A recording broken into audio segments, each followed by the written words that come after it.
ကျမကမက်ကလေးပါမက်ကလေးရွှေပါတသားလေးခန့်တယ်ဖုံးခိုင်ရဲ့မိမိဖြစ်ပါတယ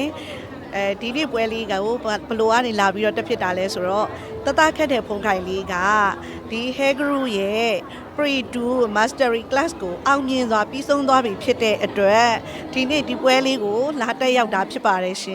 ်ဟုတ်ကဲ့တသားနှစ်တိုင်းဒီလိုပွဲတွေတက်ခဲ့တာကိုတက်ခဲ့တော့ဒါပေမဲ့ဒီနှစ်ကတော့ပိုထူးခြားတာပေါ့နော်ဘာဖြစ်လို့လဲဆိုတော့တသားက infant အရွယ်ကနေပြီးတော့ဟိုတစ်နှစ်ခွဲပေါ့နော်အဲ့ဒီအရွယ်ကနေအစစ်စစ်ဒေါ်လာတက်လာတယ်ပြီးတော့ Pre-1 ပေါ့နော် class လေးကိုတက်လာတယ်ပြီးတော့အခုနောက်ဆုံးပေါ့နော် Pre-2 ပေါ့ Mastery Class ကိုတက်လာတယ်အောင်မြင်သွားနဲ့ပြီးသွားပြီဆိုတော့ဘယ်လိုပြောရမလဲအယမ်းဝမ်းသာတာပေါ့နော်ထူးခြားမှုတွေတွေ့ရတယ်မိဘတယောက်အနေနဲ့အယမ်းဝမ်းသာတာပေါ့နော်အဲ့လိုပြောအောင်ပါပေါ့ရှင်ပါတယ်အကောင်းဆုံးပေးချင်ကြတယ်မိဘတိုင်းကအကောင်းဆုံးနေရာတွေရှာကြတယ်ခလေးကိုဘိုက်ထဲကနေပြီးတော့မွေးလာတဲ့အချိန်အထိမှာဘာလုပ်ပေးရမလဲဘိုက်ထဲမှာတော့ဆိုလဲအကောင်းဆုံးပေးချင်တဲ့မိဘဆိုတော့ဆေးတွေတောက်တယ်ညရင်ဖွံ့ဖြိုးဖို့အတွက်ဘာတွေလုပ်ကြမလဲခလေးလေးမွေးလာပြီဆိုတော့လေဒီကလေးလေးမွေးလာပြီဆိုဘာတွေပေးနိုင်မလဲပေါ့နော်အဲ့ဒါတွေကိုအဓိကထားပြီးကျမတို့ကလေ့လာတယ်လေ့လာတော့တသက်အောင်မွေးတဲ့အချိန်ကကျမတို့ကကိုဗစ်ကာလဖြစ်နေကိုဗစ်ကာလဖြစ်တဲ့အခါကျတော့ကျမတို့မှာကျောင်းနေလဲပေးမတတ်နိုင်ဘူးအဲ့တော့ကျမတို့တွေကအကောင်းဆုံးကျောင်းပေါ့အဓိကတော့ငယ်သေးတဲ့အချိန်မှာကျမတို့ဘယ်လို support ပေးရမလဲခလေးကငယ်သေးတဲ့အချိန်ပေါ့နော်အဲ့တော့ကျမတို့လေ့လာလိုက်တဲ့အချိန်မှာအကောင်းဆုံးကဆိုကျမတို့ဒီလိုမျိုးအသက်အရွယ်တစ်နှစ်ပေါ့နော်တစ်နှစ်ကျော်အရွယ်မှာဘာပေးရမလဲလို့ကျမတို့လေ့လာလိုက်တဲ့အချိန်မှာကျမတို့ကခလေးအတွက်အကောင်းဆုံးစပြီးပေးရမယ့်အချိန်ကခလေးရဲ့ brain ပေါ့နော်ဉာဏ်ရည်ဖွံ့ဖြိုးမှုအတွက်ကိုကျမတို့ကအကောင်းဆုံးဖြည့်ဆည်းပေးမှsupport လုပ်ပေးမှဒီကလေးကကြီးလာလို့ရှိရင်ကျမတို့အတွက်ကျမတို့စိတ်ချယုံကြည်ရတဲ့ကျမတို့အားကိုးရတဲ့တသားလေးဖြစ်မယ်ဆိုတဲ့စိတ်နဲ့ကျမတို့ကရွေးချယ်တာအဲ့လိုရွေးချယ်တော့လိုက်ကြည့်ရင်လည်းကျမတို့နေရာတွေအများကြီးရွေးတယ်ပထမဆုံး brain နဲ့ပတ်သက်တဲ့ဟာကို brain development အတွက်ပတ်သက်တာကိုရွေးချယ်တဲ့အချိန်မှာကျမတို့ကဘာတွေတွေ့လဲဆိုတော့မြန်မာနိုင်ငံမှာတော့ရှိတယ်ဒါပေမဲ့လို့ကျမတို့အကောင်းဆုံးဆိုတဲ့နေရာကိုယူလိုက်တဲ့အချိန်မှာ brain work ကအကောင်းဆုံးနံပါတ်1လည်းဖြစ်တယ်ဘာဖြစ်လို့လဲဆိုတော့ whole brain ကို development လုပ်ပေးတဲ့နေရာပြီးလို့ရှိရင်parents တွေပေါ့ကျမတို့ရဲ့ရှေ့မှာရှိတဲ့ senior တွေပေါ့ parents တွေကလည်းပဲအကောင်းဆုံး recommend ပေးတဲ့နေရာဖြစ်တဲ့အတွက်ကျမတို့ဒီ hair group ကိုရွေးချယ်ဖြစ်တာဖြစ်ပါတယ်ရှင်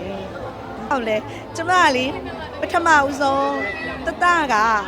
ကိုဗစ်ကာလမှာမွေးတဲ့အခါကျတော့ဒီတတအရန်လူကြောက်တယ်ပထမဦးဆုံးပေါ့နော်အဲ့တော့ကျမတို့ကဒီ hair group ကိုပထမဦးဆုံး infant အရွယ်မှာပေါ့နော်စပြီးတော့သင်မယ်လို့လုပ်တဲ့အချိန်မှာတော့တတကိုတော်တော်အခက်အခဲဖြစ်တယ်ဒီကျောင်းတွေမတိုင်ဘူးကျမတို့နေရာအနှံ့လျှောက်သွားကြည့်တယ်ပေါ့နော်လိုက်ပြီးတော့ပေါ့နော်ကျမတို့တွေဒီလိုမျိုးtrial class တွေလိုက်တဲ့အချိန်မှာတတလုံးဝမနေဘူးမိဘခဏပဲနေလို့ရတယ်တချို့ class တွေဆိုဒါပေမဲ့ဒီ hair group ရောက်တဲ့အချိန်မှာမိဘနဲ့ parents နဲ့ခလေးနဲ့အတူတူတက်ရတယ်ပေါ့နော်အဲ့ဒီဟာကျမတို့အတွက်ပို့ပြီးတော့အားသာချက်တစ်ခုဖြစ်တယ်အဲ့တော့ကျမတို့ဒီကိုရောက်လာတဲ့အချိန်မှာတတအရန်သိတာဒီကိုရောက်လာပြီးတော့မကြောက်ဘူးပထမဦးဆုံးပေါ့နော် class လေးတက်ပြီးဘယ်လောက်မှမကြောက်ဘူးကျမတို့ဒီ infant အရွယ်မှာတော့ကျမတို့ flash card တွေရှိတယ် number တွေရှိတယ်ခလေးတွေလုပ်တဲ့ချိန်မှာတတအဲ့ဒီ flash card တွေကိုကြည့်ပြီးတော့သူကဘယ်လောက်ထိလဲဆိုတော့ story telling ကိုအကုန်ပြောနိုင်တယ်သူကလည်း create လုပ်ပြီးပြောတာပေါ့နော်အဲ့ဒါတွေသိတာတယ်နောက်ပြီးတော့သူကလည်း create နောက်ထပ်တစ်ခုပါလို့ဆိုတော့ကားတွေအရန်စိတ်ဝင်စားတဲ့လူဖြစ်တဲ့ခါကျကားတွေကိုအဲ့လိုကားရက်ထားလို့ရှိရင်ကားကိုမြင်တာနဲ့ဒီကဘာကားကျမတို့ဘာမှမပြောပြဘူးဒီကဘာကား तू ကအဲ့လိုမျိုးပြောနိုင်တယ်အဲ့ဒီငယ်ငယ်လေးတွေကပြောနိုင်တယ်ပြီးကားတစ်စီးကိုအရှိရကြည့်တာမဟုတ်ဘူးလေဘေးကကြည့်တာတော့မှဒီကဘာကားလို့ပြောနိုင်တဲ့အဆင့်ထိတတအဲ့လောက်ထိသူ့ရဲ့ brain level ကအဲ့လောက်ထိမြင်တာအမှတ်ဉာဏ်ဆွဲအားပေါ့နော်ကျမတို့အဲ့ဒီအတွက်အရန်သဘောကျတာတတအောင်အဲ့တော့ဒီကနေစပြီးတော့နောက်ထပ်ဒီအကြောင်းကိုထားတဲ့အတွက်ကျမတို့ကဒီလိုမျိုးဘယ်လိုပြောမလဲတတအတွက်ဖွံ့ဖြိုးတိုးတက်မှုတွေကိုရတာကိုသိတဲ့ခါကျတော့ကျမတို့ကဒီထက်ဒီလက်ဆက်ထားချင်တာပေါ့ကိုတာကိုပေးချင်တာကိုเนาะအဲ့လိုမျိုးတွေအကောင်းဆုံးပေးချင်တယ်ဟုတ်ကဲ့ပါရှင်ကျမခုနပြောသလိုပါ infant လည်းတက်တယ်ဒေါ်လာလည်းတက်တယ် pre-1 လည်းတက်တယ် pre-2 ပေါ့เนาะအခု mastery class တွေကျမတတနဲ့တူဖြတ်တန်းလာခဲ့တဲ့ခါကျတော့ကျမတို့ဘယ်လိုပြောမလဲကျမအတွက်တကယ်အကောင်းဆုံးနေရာ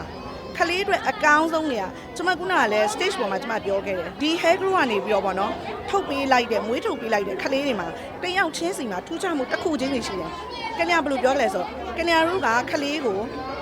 schedule နဲ့ကညာမထားခဲ့ဘူးဒါပေမဲ့တတကလေငယ်လေးနဲ့ schedule သူ့ဟာနဲ့သူစီစဉ်တတ်တယ်အဲ့လောက်ထိသူ့ရဲ့ထူးခြားမှုပေါ့နော်အဲ့လိုလေးတွေ့ရတယ်အဲ့ဒါကြောင့်မလို့ကညာကတော့ဖြစ်စေခြင်းနဲ့ခုနအစင်းစင်မှာလည်းဖြတ်တန်းတဲ့အချိန်မှာ pre-1 ရောက်တဲ့အချိန်မှာသူ homework တွေအရန်လုပ်ရတဲ့အခါကျတော့အဲ့ဒီ homework လုပ်တဲ့အချိန်မှာမိဘတွေကအရန်စိတ်ညစ်သွားကြတယ်အချိန်မပေးနိုင်ဘူးလေ အဲ့ချိန်မှာကျမတို့အဲ့ဒါကိုလုံးဝကြော်ဖြတ်လိုက်ပါသိခံပြီးတော့ကြော်ဖြတ်ပေးပါမိဘအတွက်လည်းကောင်းတယ်ခလေးအတွက်လည်းအရန်ကောင်းတယ် supporting တစ်ခုဖြစ်တယ်ခလေးရဲ့ brain အဓိကတော့ကျမတို့ brain ပေါ့နော်အဲ့ brain development အတွက်အဓိကဖြစ်တဲ့အတွက်အဲ့ဒီဟာကိုလုံးဝကြော်ဖြတ်ပြီးတော့အကောင်းဆုံးထိကိုဒီ hair group နဲ့လက်တွဲပြီးသွားပါလို့ကျမကတော့တိုက်တွန်းခြင်းတယ်အဲ့လိုမျိုးလေးတော့ပြောပြစီရှင်